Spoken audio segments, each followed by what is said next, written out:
Well, tonight, a push for change after the death of a 6-month-old baby girl on the city's east side. Daria Hill died on Friday. The coroner says she suffered multiple blunt force injuries. Her death is now considered a homicide. Call 6 Investigates' Kara Kenny has been digging into the case and has learned the baby had recently been part of the state's child welfare system.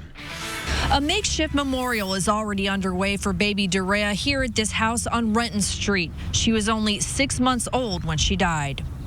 Daria Hill's eyes and smile captivated those who knew her and even those who didn't know her personally, like Christy Cundiff. I'm upset that yet again we've lost another child in the state of Indiana that could have been prevented.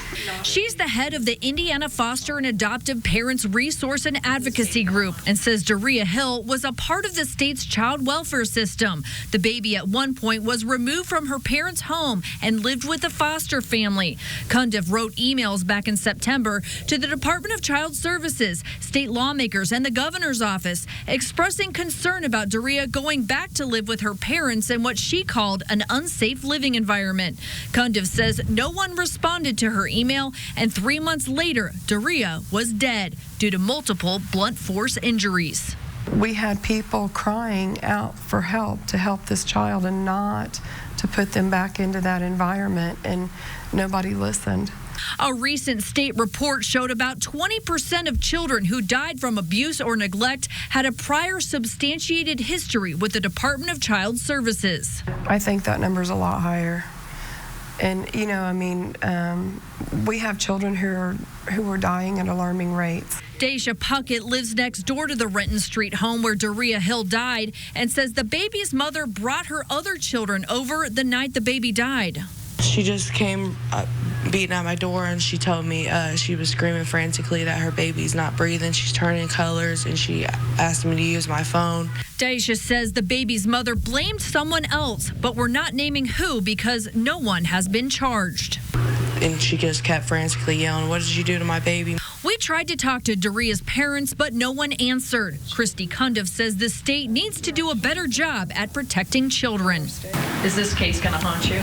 This case will haunt me.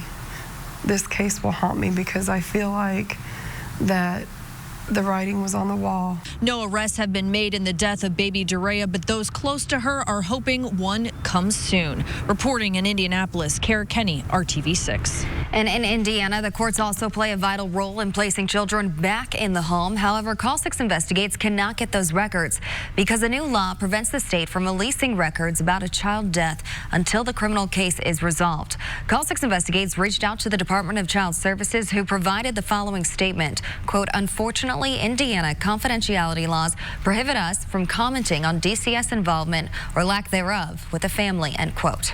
Within the last hour, the Department of Child Services released a fatality report for 2018. It says 65 children died in our state due to abuse or neglect. 15% of the victims had a prior history with DCS. Unintentional suffocation due to unsafe sleeping conditions also remained a leading cause of accidental death and a top factor in neglect-related deaths. DCS says it is working with the Department of Health to promote safe sleep practices.